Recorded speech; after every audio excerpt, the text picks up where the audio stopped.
Good morning, students. We are discussing equilibrium, and we have taken two lectures of this unit before. We have derived an equation that is for equilibrium constant, and it is represented by Kc. For any typical chemical reaction, that may be like this: AA plus BB gives CC plus DD. कोई हमारी chemical reaction है, उसमें जो reactant हैं वो हमारी ये है, प्रोडक्ट हमारे ये है, और दोनों मिलकर के है ना एक रिएक्शन को कंप्लीट कर रहे हैं। और ये कैसी रिएक्शन है? रिवर्सिबल रिएक्शन है। रिवर्सिबल रिएक्शन वो होती है जिसमें फॉरवर्ड डायरेक्शन की रेट बैकवर्ड डायरेक्शन के इक्वल होती है और कंसंट्रेशन इक्विलिब्रियम पर कांस्टेंट हो जाती है। तो उसमें हमने पहले RF निकाला था। RF क्या होगा? It will be equal KF forward direction के लिए रेट कांस्टेंट है, A कंसंट्रेशन रिएक्टेंट की है, B कंसंट्रेशन रिएक्टेंट की है, सेकंड रिएक्टेंट की।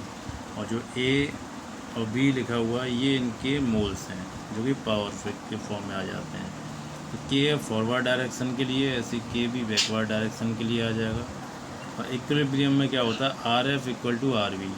R क्या? Rate of forward direction, reaction जो फॉरवर्ड में जा रही है। RV क्या? Rate of backward direction. और दोनों क्या हो जाती हैं? इक्वल हो जाती हैं। दोनों इक्वल हो जाएंगी तो इनको हम एक दूसरे के इक्वल रखेंगे, RF इक्वल टू RV। और ये हमारा रेशो जो निकल के आता है दैट इज़ Kc। Kc को अगर हम समझें तो ये एक्चुअल में क्या है? C क्या है और D क्या है? ये दोनों हमारी कंसंट्रेशन है प्रोडक्ट की। और A और B की हमारी क्या है? These are the concentration of reactant. Product की कंसंट्रेशन और रिएक्टेंट की कंसंट्रेशन, प्रोडक्ट का अमाउंट और रिएक्टेंट का अमाउंट, कितना प्रोडक्ट बन गया और कितना हमने रिएक्टेंट है ना जो यूज किया था, उनकी जो कंसंट्रेशन है उस रेशो को हम क्या बोलते हैं? रेट कांस्टेंट, इक्विलिब्रियम कांस्टेंट बोलते हैं। ये तो हमारा कंसंट्रेशन के टर्म में था, है ना। आज जो हम बात करेंगे वो गैसियस फॉर्म होगा, तो वहाँ कंसंट्रेशन की जगह क्या लेते हैं? प्रेशर लेते हैं। उसे हम डिस्कस करेंगे। उससे पहले एक दो ये न्यूमेरिकल हैं ताकि आप Kc किस तरीके से क्वेश्चन पूछे जाते हैं Kc पर उसको समझ सको। देखिए, एक केमिकल रिएक्शन है CH3COOH, ये क्या है? Acetic acid. और C2H5OH ये है एल्कोहल। जब दोनों एक दूसरे से रिएक्ट करते हैं तो ये एस्टर बनाते हैं। एस्टर में फंक्शनल ग्रुप क्या है? COO, ठीक है। और वाटर यहाँ से रिलीज होता है। जब ये दोनों हमारे ऐड होंगे तो इससे हमारा एस्टर फॉर्म होगा, वाटर रिलीज आउट होगा।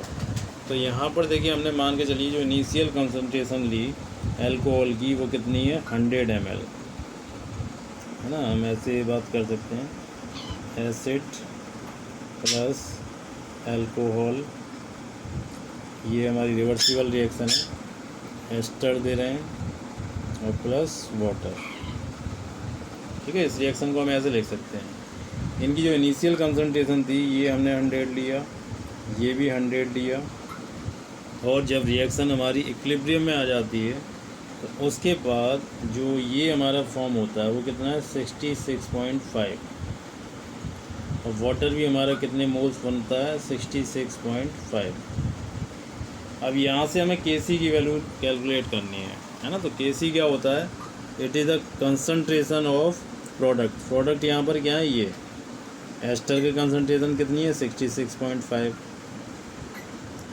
और वाटर की कंसंट्रेशन क्या है? वो भी सेम है, 66.5।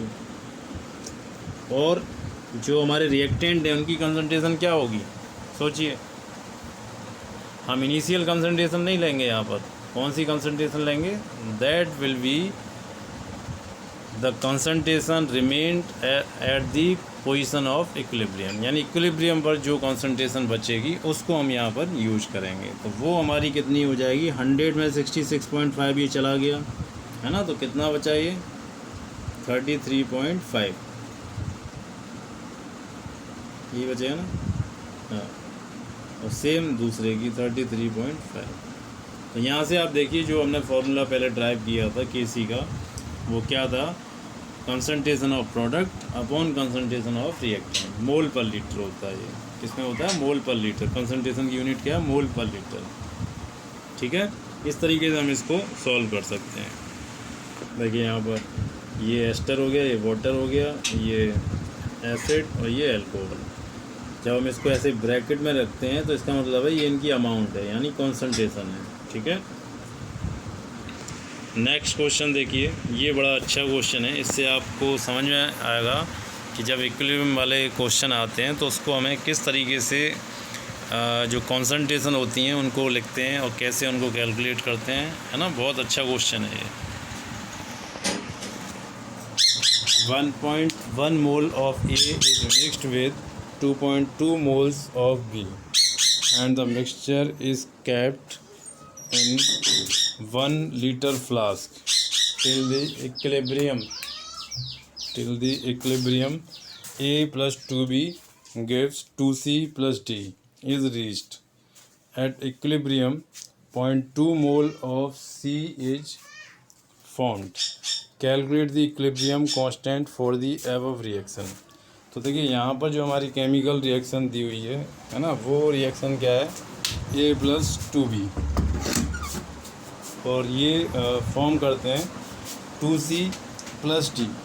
ये हमारे रिएक्टेंट हो गए दोनों, और ये दोनों हमारे क्या हैं? प्रोडक्ट हैं। ठीक है, दोनों रिएक्टेंट मिलकर के क्या बना रहे हैं? प्रोडक्ट बना रहे हैं। अब देखिए यहाँ पर जो इनिशियल कंडीशन है एट स्टार्ट, सबसे पहले आपको ये लिखना है। इनिशियल कंसंट्रेशन ए की कितनी थी? 1.1 मोल। बी की कितनी थी? 2.2 मोल। देखिए दे रखी है। जो भी हमारा क्वेश्चन है या न्यूमेरिकल टाइप के जो आते हैं उनको कम से कम 2 टाइम आपको रीड करना होता है ना। उससे आपको 2 चीज़ें निकालनी होती हैं कि व्हाट इज़ गिवन, क्या आपको दे रखा है और क्या आपको कैलकुलेट करना है। ठीक है, तो यहाँ पर A और प्लस 2B, A हमारा कितना है? 1.1 और B हमारा कितना है? 2.2, है ना। ये हमारी इनिशियल कंसंट्रेशन है। अब उसके बाद जो हमारा फॉर्म हो रहा है इक्विलिब्रियम पर, C कितना बना है? 0.2। ठीक है, और जो D है हमारा वो कितना बना है? 0.1 मोल। ये इनिशियल कंसंट्रेशन है। अब हम बात करेंगे इक्विलिब्रियम वाली पोजीशन पर। तो इक्विलिब्रियम वाली पोजीशन पर क्या होगा? जो हमारी ये वैल्यू है 1.1, यहाँ से जो पार्ट हमारा प्रोडक्ट में जाएगा वो समझिए कैसे जाएगा। देखिए जब ये 0.2 बना है C, है ना, 0.2 बना हुआ है। 0.2 कितना है? मोल। और इसके यहाँ पर जो मोल दिए हैं वो कितने हैं? 2, यानी 2 मोल इक्वल टू 0.2 मोल। समझना इस बात को, ये बहुत इंपॉर्टेंट है, दोबारा समझ लीजिए। जो रिएक्शन है उसमें C का जो स्टोइचियोमेट्रिक कोफिशिएंट है वो 2 है, जो कि 2 मोल्स को रिप्रेजेंट कर रहा है। और वो जो 2 मोल्स स्टैंडर्ड रिएक्शन है वो एक्चुअल में किसके इक्वल है? 0.2 के। तो यहाँ पर वैल्यू क्या है? 1। जब कोई वैल्यू नहीं होती तो 1 मानते हैं, है ना। तो 1 के इक्वल वैल्यू क्या हो जाएगी? 0.1, क्योंकि ये इसका हाफ है तो ये भी इसका क्या हो जाएगा? हाफ हो जाएगा। ठीक है, तो इस तरीके से हम इक्विलिब्रियम की क्या निकालते हैं? मोल्स में कंसंट्रेशन निकालते हैं। एक हमारा हो गया स्टार्ट में और एक हो गया इक्विलिब्रियम में। अब इसके बाद जो C की वैल्यू है वो वैल्यू हमारी क्या आ रही है? 0.2/1, क्योंकि कितना लिया हमने? 1 लीटर में लिया है। तो ये जो वैल्यूज़ हैं आपकी मोल पर लीटर, ये सारी मोलैरिटी में आ गई। किसमें आ गई? मोलैरिटी। मोलैरिटी क्या होता है? मोल पर लीटर। ठीक है, मोलैरिटी हमारी क्या होती है? Moles per litre. तो 0.2/1 ये प्रोडक्ट की आ गई C की, ऐसे ही इसकी 0.1/1। फिर रिएक्टेंट की A की क्या हो जाएगी? देखिए पहले कितनी थी? 1.1, और इसमें से माइनस कितना होगा? 0.1 होगा। क्यों माइनस होगा 0.1? क्योंकि इसका जो वैल्यू है वो 1 है, तो 1 के इक्वल 0.1 है। देखिए यहाँ पर भी 1 के इक्वल 0.1 है, यहाँ भी 1 के इक्वल 0.1 है, और यहाँ कोफिशिएंट कितना है? 2। तो 2 के इक्वल हम कितना लेंगे? 0.2 लेंगे। तो 2 है ना, 0.2 यहाँ से माइनस हो जाएगा। क्यों माइनस होगा? यहाँ 0.1 क्यों माइनस किया, यहाँ 0.2 क्यों माइनस किया? क्योंकि इतना जो रिएक्टेंट का पार्ट था वो किस में कन्वर्ट हो गया? प्रोडक्ट में कन्वर्ट हो गया। ठीक है, क्योंकि प्रोडक्ट कहीं और से तो आएगा नहीं, वो कहाँ से बनेगा? रिएक्टेंट का ही पार्ट उसमें कन्वर्ट होगा। है ना, और कितना होगा वो हम इनके मोल्स के रेशो में लेते हैं, ठीक है। जो बनेगा वो भी मोल्स के रेशो में बनेगा, और जो हमारा रिड्यूस होगा वो भी मोल्स के रेशो में ही रिड्यूस होगा। अब हमने सबकी कंसंट्रेशन निकाल ली, किसमें, मोल्स तो हमें दी हुई है, और मोल्स पर लीटर में, है ना। लीटर हमारा 1 लीटर है, तो 1 लीटर से सबको डिवाइड कर दिया। अगर ये 5 लीटर होता तो यहाँ 1 की जगह पर हम 5 यूज करते यहाँ पर, ठीक है। अब Kc की वैल्यू यहाँ से निकालनी है, तो Kc का फॉर्मूला यहाँ पर देखिए क्या हो जाएगा। Kc क्या होता है, reactant concentration, sorry product concentration upon reactant concentration. लेकिन यहाँ जो स्टोइचियोमेट्रिक कोफिशिएंट होते हैं, देखिए ए का कोफिशिएंट कितना है 1, बी का कितना है 2, सी का कितना है 2, डी का कितना है 1। तो ये पावर के फॉर्म में चले जाते हैं, किस में चले जाते हैं, पावर के फॉर्म में।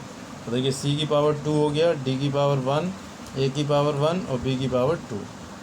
तो Kc हर रिएक्शन के लिए स्पेसिफिक होगा, वो डिपेंड करता है कि जो रिएक्शन है ना, उसका स्टोइचियोमेट्रिक कोफिशिएंट क्या है, ठीक है, वो पावर के फॉर्म में आ जाता है। अब ये सारी वैल्यूज़ यहाँ पर पुट कर देंगे, ठीक है। सी की वैल्यू हो गई 0.2, उसका स्क्वायर हो जाएगा, डी की वैल्यू 0.1। इसको सारा हम सॉल्व करने के बाद ये हमारा आंसर आ गया Kc का, ठीक है। इसकी आप प्रैक्टिस करिए, बहुत इंपॉर्टेंट क्वेश्चन है, इसी तरह के क्वेश्चन आपको पूछे जाते हैं।